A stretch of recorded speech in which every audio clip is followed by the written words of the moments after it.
We often think that success heals all wounds, and for the most part, that's true. But not in all cases. Humans are complex beings, and sometimes even big movies with massive paydays end up being cause for regret. In this video, I want to explore some big budget films that resulted in multi-million-dollar paydays that their creators would ultimately come to regret.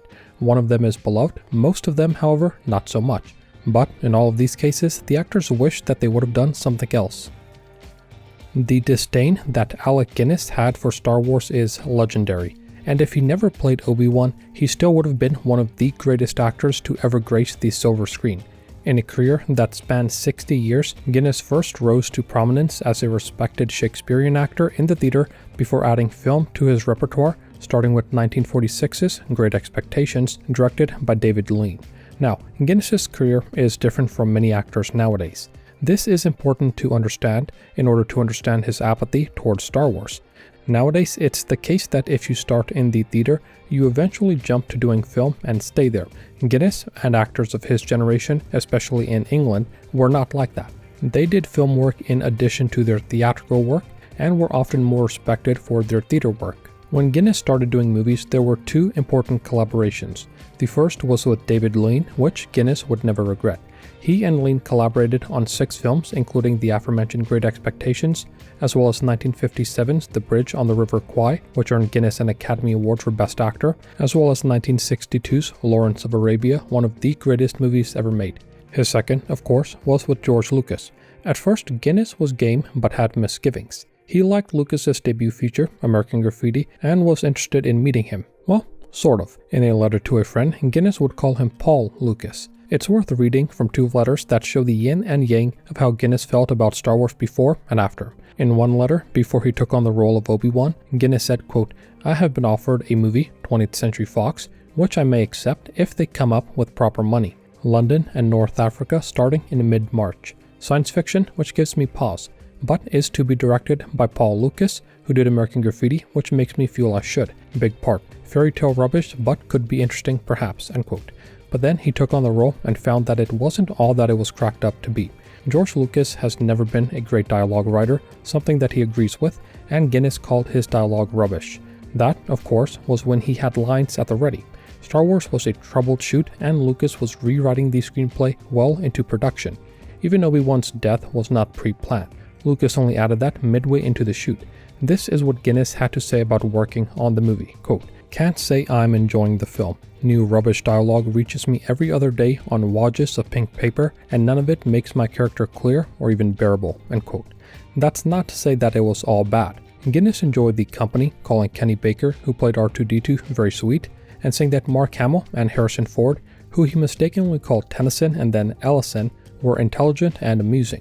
Playing Obi-Wan would also get him a nomination for Best Supporting Actor at the 50th Academy Awards. He also made a whole lot of money, taking a small cut of the overall gross. His first viewing of the film was also pretty good. Guinness wrote in his diary, quote, "It's a pretty staggering film, a spectacle and technically brilliant. Exciting, very noisy, and warm-hearted. The battle scenes at the end go on for 5 minutes too long, I feel, and some of the dialogue is excruciating and much of it is lost in the noise, but it remains a vivid experience," end quote. However, Guinness would begin to resent Star Wars. Beyond the issues of filming it and his character changing by the day, he was annoyed that the franchise quickly overshadowed the rest of his eminent career. As Star Wars became a phenomenon, his bitterness grew and he disdained the attention that he got as Obi-Wan.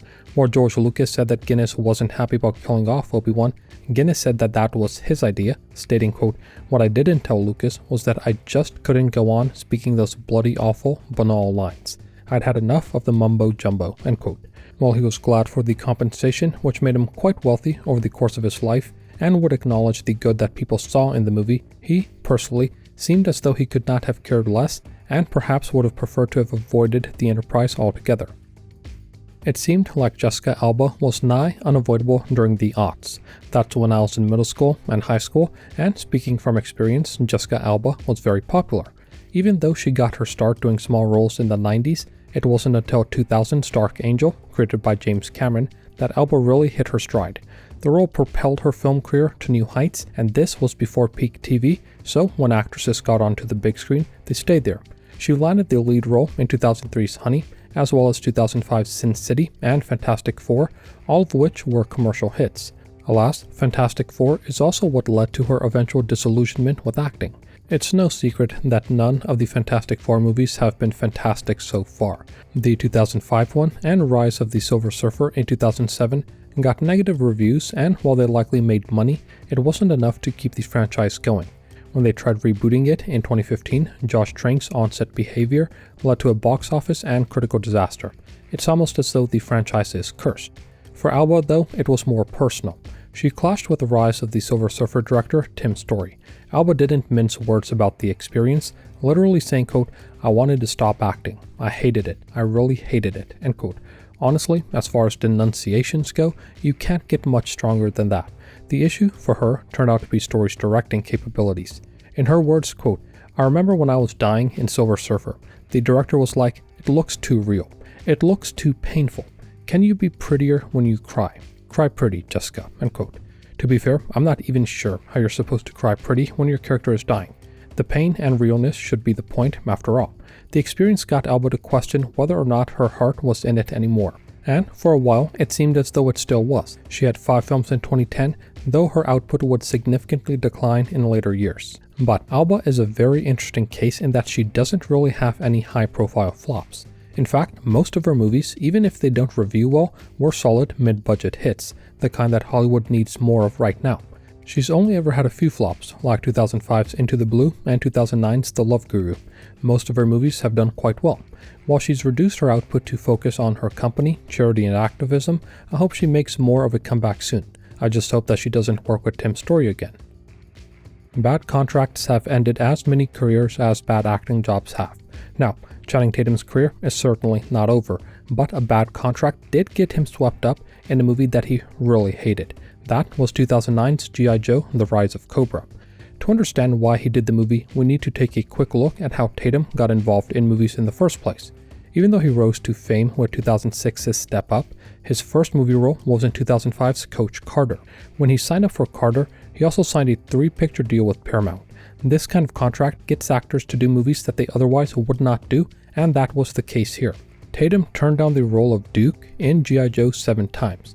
Now, say I'm a studio executive. Say I offer a role to somebody once and they say no. Okay, maybe ask again if I think that they're really right for this job. If they say no a second time, then maybe I go superstitious and I think to myself, 3rd time's a charm. But for some godforsaken reason, even after the guy said no 3 times, they asked him 4 more times before exercising one of those 3-picture deals and forcing Tatum to star in The Rise of Cobra. If he declined this time, then he would be in breach of contract and they would sue him into oblivion. Tatum, understandably, hated making the movie and the movie itself. You might think, well, hate's a strong word, isn't it? And yes, it is. But in Tatum's words, quote, "Look, I'll be honest, I effing hate that movie. I hate that movie," end quote. There's not much mincing words there. Christopher Eccleston and Sienna Miller hated the movie too, saying that they took it for the money. Tatum, who enjoyed the G.I. Joe cartoons when he was a kid, said he, quote, "didn't want to do something that was, 1, bad, and 2, I just didn't know if I wanted to be G.I. Joe," end quote. And for most critics and fans, it was pretty bad. Tatum was probably glad when it bombed critically and underperformed financially because he figured that they wouldn't do a sequel. He was wrong about that. When they forced him back into G.I. Joe Retaliation, Tatum would only return under one condition, that they killed off his character. That they did, also killing off the franchise for a while. It was rebooted in 2021 with Snake Eyes, which also flopped. The goal, however, has always been to do a G.I. Joe Transformers crossover, which might actually be happening now. Whether or not any actor cast in that movie will regret it remains to be seen. Ben Affleck was a huge comic book fan growing up. So, after his buddy Matt passed on playing Daredevil and Affleck got the role instead, it was a dream come true. Alas, that dream quickly turned into disappointment, if not a nightmare. Affleck, like Tatum for The Rise of Cobra, did not mince words, saying, quote, "The only movie I actually regret is Daredevil. It just kills me. I love that story, that character, and the fact that it got effed up the way that it did stays with me," end quote. He also said that it was one reason that he decided to take up the mantle of Batman in Batman vs. Superman: Dawn of Justice. He was even more emphatic here, saying, quote, "Part of it was I wanted for once to get one of these movies and do it right, to do a good version. I hate Daredevil so much," end quote. This is a case where studio interference really screwed the movie. The director's cut was 30 minutes longer, and while it didn't fix everything, it was a better version of the movie than the theatrical version. The theatrical release certainly had its supporters. Roger Ebert gave it 3 out of 4 stars, saying, quote, "The movie is, in short, your money's worth, better than we expect, more fun than we deserve," end quote. Peter Bradshaw, writing for The Guardian, gave it a 3 out of 5 stars and said, quote, "This is actually very enjoyable stuff, far funnier and gutsier than last summer's wimpish Spider-Man," end quote. Most people, critics and fans, disagreed though. Owen Gleiberman, writing for Entertainment Weekly, said, quote, "Daredevil is the sort of half-assed, visually lackadaisical potboiler that makes you rue the day that comic book franchises ever took over Hollywood," end quote. Stan Lee, meanwhile, said, quote, "They just wrote the whole thing wrong. They made him too tragic," end quote. Mark Steven Johnson, who wrote and directed the damn thing, regretted it himself. In his words, quote, "One of the mistakes I made with the film was wanting to put everything in. I wanted to do Daredevil's origin story, and I wanted to do the Elektra saga, and I wanted to introduce Bullseye and Foggy. I wanted everything to be in there, but the film could only support so much. And then, when you're told to cut a half hour out and make it more of a love story, things start to feel rushed and not quite right. It's a fan thing. When you love something too much, you want to tell it all," end quote. It's unfortunate that he feels that way because he ended up being right. The director's cut version of the movie got plenty of praise. Even though the movie probably made money, it came at a precarious time for Affleck, who had suffered several other flops. He would take a few years off from the business before he came back as a director, which turned out to be his calling. The rivalry between Sylvester Stallone and Arnold Schwarzenegger during the 80s is legendary. The two men were wickedly competitive with each other, and I think it helped push both of them to greater and greater heights. They were also more than happy to try and sabotage each other, and that's the case here. This is one of the funnier regrets. Stop or My Mom Will Shoot is a 1992 buddy cop film. In it, Stallone plays a police sergeant whose mother comes to stay with him, which drives him up the wall. She accidentally cleans his gun with bleach and buys him a new one, which leads to hijinks. Now, if this does not sound like a movie that the man who did Rocky and Rambo would do, you would be right. Unless, however, that man thought that his rival wanted to do it. The movie came after Arnold had already done Twins with Danny DeVito and Kindergarten Cop by himself. The former was a critical and commercial success, while the latter made bank, and both showed that Arnold was not just an action star. He could do comedy as well. Stallone wanted to prove that he also had comedic chops. His previous comedy film, 1991's Oscar, had been a critical and commercial flop. Knowing that Sly wanted to outdo him, Arnold started a rumor that he was interested in the script for Stop or My Mom Will Shoot. When Stallone learned of it, he rushed to take the role, figuring that he was stealing it from his rival. It wasn't until much later that he learned that he was manipulated into doing it. The movie was a financial underperformer and a critical disaster. Rotten Tomatoes consensus reads, quote, "Thoroughly witless and thuddingly unfunny, Stop or My Mom Will Shoot gives its mismatched stars very little to work with, and as a result, they really don't work," end quote. Gene Siskel said, quote, "If this doesn't turn out to be one of the very worst movies of the year, it's going to be a very bad year," end quote. Meanwhile, Roger Ebert, in his half-star review of the movie, said it, quote, "is one of those movies so dim-witted, so utterly lacking in even the smallest morsel of redeeming value that you stare at the screen in stunned disbelief," end quote. In a 2006 interview, Stallone made the depth of his dislike for the movie known, saying, quote, "The worst film I've ever made by far. Maybe one of the worst films in the entire solar system, including alien productions we've never seen. A flatworm could write a better script than Stop or My Mom Will Shoot," end quote. Terminator Salvation was the follow-up to 2003's Terminator 3 and starred Christian Bale. It was Bale's film right after 2008's The Dark Knight, perhaps the best superhero movie ever made, and one of the best movies ever made, bar none. Terminator Salvation, however, does not have the same level of respect. This is a movie that Christian Bale agreed to do despite his better judgment. In a podcast interview, Bale was upfront about it, saying, quote, "I said no 3 times. I thought that the franchise, I went, nah, there's no story here. I'd seen the first one and enjoyed that back in England. I'd been to the movies and seen the second one," end quote. Now this is an amusing contrast to Channing Tatum's situation. Tatum had to be forced into doing The Rise of Cobra, otherwise he would be sued to high heaven. Bale, however, eventually said yes because his ego got the better of him. In his words, quote, "There's a perverse side to me where people were telling me that there's no way on God's earth that I should take that role, and I was thinking the same thing. But when people started verbalizing that to me, I started to go, oh really? Alright, well watch this then," end quote. Basically, people telling him don't do it made him do it. I guess this is what you call reverse psychology.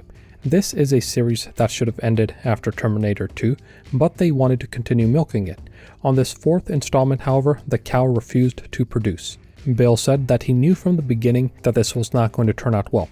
Even the film's director, McG, had misgivings. Still, they thought that maybe there was hope that they could in fact reinvigorate the franchise. Well, they were wrong. The movie suffered through multiple rewrites, and when it was given a $200 million budget, it suffered a number of on-set issues that including Christian Bale breaking his hand, Sam Worthington hurting his back, special effects technician Mike Minardis nearly getting his leg cut off, Christian Bale going on a rant and threatening to quit after the cinematographer accidentally walked onto a scene, and more. To add insult to injury, Halcyon Company, which produced the movie, went bankrupt after the movie all but collapsed at the box office. The movie got mixed reviews, though James Cameron would say that he, quote, didn't hate it as much as I thought I was going to, end quote. There have, of course, been two more Terminator movies since. 2015's Terminator Genesis made money, while 2019's Terminator Dark Fate did not. Since 2023, James Cameron is working on rebooting the series. How all that goes remains to be seen. Sometimes you don't want to do a movie because you know it's going to be bad beforehand. That was the case with Channing Tatum and G.I. Joe. But sometimes you get to work on a movie and have a sudden realization that this really is not going to work out. That was the case with Charlize Theron and Æon Flux, a movie that almost everyone involved in making would regret. Theron was just off of an Academy Award win from playing Aileen Wuornos in 2003's Monster, and she wanted the lead role in an action movie. The movie was based on Peter Chung's 90s anime, Æon Flux. Karen Kusama was hired to direct the movie, and as the anime was avant-garde, she, perhaps reasonably, figured that she would take the movie in a more arty direction. For Theron, the problem was as much physical as it was creative. 10 days into the shoot, Theron suffered a neck injury that forced them to stop filming for a month. She was hospitalized for 5 days and needed 6 weeks of physiotherapy to recover. If only that were the end, though. In Theron's words, quote, I had 8 years of pain management where I just couldn't get rid of the spasms and the nerve damage, end quote.